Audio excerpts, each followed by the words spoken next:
အားလုံးပဲမင်္ဂလာပါခင်ဗျာ Happy Birthday TV Channel ကနေနေ့ထွေးစွာနှုတ်ဆက်သလိုက်ပါတယ်ဟုတ်ကဲ့ပါဒီနေ့မေလ30ရက်နေ့ကျွန်တော်တို့ Happy Birthday TV Channel ကနေတင်ဆက်ပေးမယ်မွေးနေ့စီတောင်းစီစဉ်မှာပါဝင်လာတဲ့မွေးနေ့ရှင်ကတော့ဒါလီမောင်မင်းမဟာပဲဖြစ်ပါတယ်ခင်ဗျာ Happy Birthday ဒီနေ့မေလ30ရက်နေ့မှာရောက်ရှိလာတဲ့ဒါလီမောင်မင်းမဟာရဲ့နှစ်ပြည့်မွေးနေ့ရဲ့မြတ်လေးကိုတော့ဖေဖေကိုစောလေးမမေမက်ကီတီအောင်နဲ့ကိုမမတို့ကနေဝင်းနေစမွေကောင်လေးတောင်းဆုပေးထားတာပဲဖြစ်ပါတယ်ခင်ဗျာ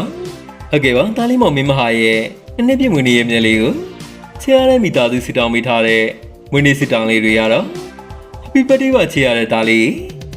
ရဲ့ပေါ်တစ်ချက်လုံးချမ်းသာပျော်ရွှင်ပြီးတော့လူတော်မင်းများပြေဆုံးနဲ့ပညာတတ်သူတော်ကောင်းလေးဖြစ်ပါသည်ပြပြနဲ့မိမိအားကိုရတဲ့တားကောင်းရတနာလေးဖြစ်ပါသည်ချေရတဲ့မိသားစုနဲ့အတူနေ့ရဲ့အတိုင်းမှာကိုမင်းတော်ကကင်းသွားဖြစ်တန်းနိုင်ပါသည်ဒီပြင်းလာမဲ့တားလေးရဲ့ပေါ်အားလေးကရေလိုရေးပန်းလို့ချမ်းမြေပြီးတော့လူရပန်းနိုင်ကလမတီပေးမရှိပဲ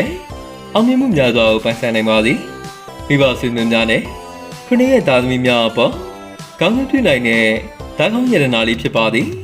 ဒီကနိုင်တော်လည်းတစ်စုံကိုပိုင်ဆိုင်နိုင်ပါသည်အမှားမှန်ခွဲခြားနိုင်တဲ့ဒီလိုလူကောင်းလေးဖြစ်ပါသည်ဒေါ်လေးရလာလေးရကလမတီစုမကြီးပဲသူတော်ကောင်းများနဲ့သာတွေ့ဆုံနိုင်ပါသည်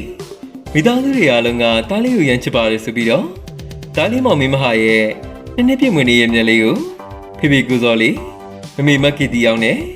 ကိုမမတို့ကနေဝင်းနေစမွေကောင်လေးတောင်းဆိုပေးထားတာပဲဖြစ်ပါတယ်ခင်ဗျာဟုတ်ကဲ့ပါတားလေးမောင်မင်းမဟာရဲ့ Happy Birthday TV Channel ကနေလည်းဒီနေ့မေလ30ရက်နေ့မှာရောက်ရှိလာတယ်တားလေးရဲ့မွေးနေ့ရဲ့မြက်လေးကိုတက်ဆက်မွေးနေ့စမွေကောင်လေးတောင်းဆိုပေးကြပါတယ် Happy Birthday ပါနော်ဝင်းနေကနေစပြီးတော့ချေရတဲ့မိသားစုနဲ့အတူနောက်နှစ်ပေါင်း100တိုင်ပျော်ရွှင်သွားနေထိုင်နိုင်ပါသည်နေ့ရက်တိုင်းကိုအချမ်းစွာဖြစ်တန်နိုင်ပါသည်မိဘကိုကျေးဇူးပြုနိုင်ပြီးတော့နောက်နာကမှာထွန်းလင်းတောက်ပါတဲ့ပညာတတ်ကြီးလည်းဖြစ်ပါသည်မျက်နှာမြင်ချစ်ခင်တညာတနာပါသည်ဆိုတဲ့ဆုကိုပိုင်ဆိုင်နိုင်ပြီးတော့ချစ်သူခင်သူပေါ်များပါသည်ကက်ကြီးတုံးပါရင်းသမီးငါးပါးဘေးကနေလည်းခင်ဝေးနိုင်ပါသည်တက်ရှိကျမ်းမာပျော်ရွှင်ပြီးတော့ကောင်းသောလူရင်းဆန္ဒမှန်သမျှပြေဝပါသည်လို့ဒီနေ့မေလ30ရက်နေ့မှာရောက်ရှိလာတဲ့ဒါလေးမောင်မင်းမဟာရဲ့မွေးနေ့ရဲ့မြက်လေးကို Happy Birthday TV Channel ကနေလည်းတက်ဆက်မွေးနေ့စုမုံကောင်းလေးတောင်းဆိုပေးလိုက်ပါရနော်ဟုတ်ကဲ့ပါခင်ဗျာဒီနေ့ရောက်ရှိလာတဲ့မွေးနေ့ရှင်ပါဝင်ကျွန်တော်တို့ပြည်သူတွေအားလုံးအေးချမ်းသာရတဲ့အချိန်တွေကိုအမြဲပိုင်ဆိုင်နိုင်ပါသေးလို့ Happy Birthday TV Channel ကနေဆုတောင်းမေတ္တာပို့သပေးလိုက်ပါရခင်ဗျာ Happy Birthday